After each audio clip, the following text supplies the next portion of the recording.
Hello and welcome to our MasterSeries quick tutorial on how to design a simple 2D goalpost steel frame, plus steel connections and concrete pad design. Within MasterSeries, click on MasterFrame and define a file to get started. Click on Snap Grid within the frame generation menu. The Add Members option is now activated, and the Snap Grid visualization is turned on. Place the grid in front view, choose the steel option, and select the section size. We have options to define some basic attributes. Initially, we will create a design group for the steel columns. Using the intuitive object, snaps and object snaps. Tracking, draw the steel columns, then add another design group for the steel beam, and complete the 2D frame.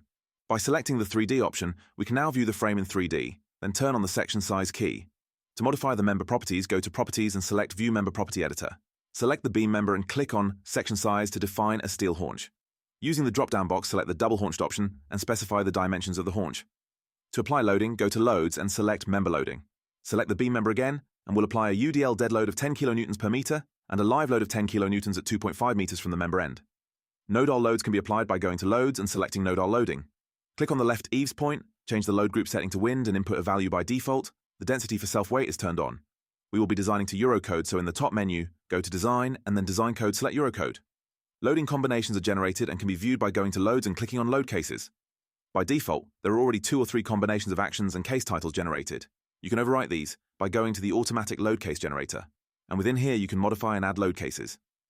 These can be viewed within the Load Combinations tab. To apply supports, go to Restraints and select Nodal Static Supports.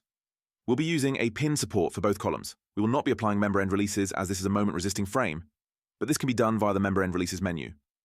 To analyze the frame, click on Analysis and then Static Analysis. Select Plane Frame for this 2D frame.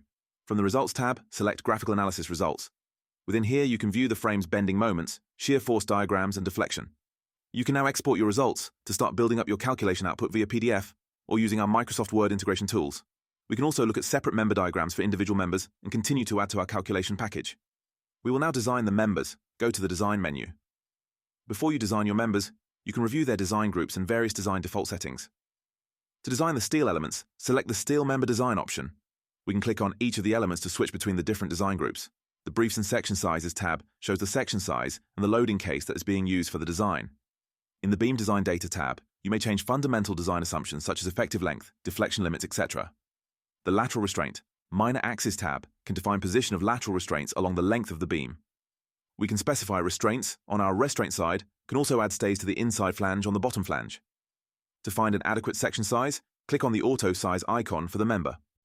The program will search for the lightest steel section of the current section type that passes all design checks. We can then review the A cyan-colored background indicates a design failure. We can manually select our section size from the list of sections. We should reanalyze the frame with the new steel section sizes and check all our members. Close the steel design application by clicking the main X and save the file. We can check the steel connection design.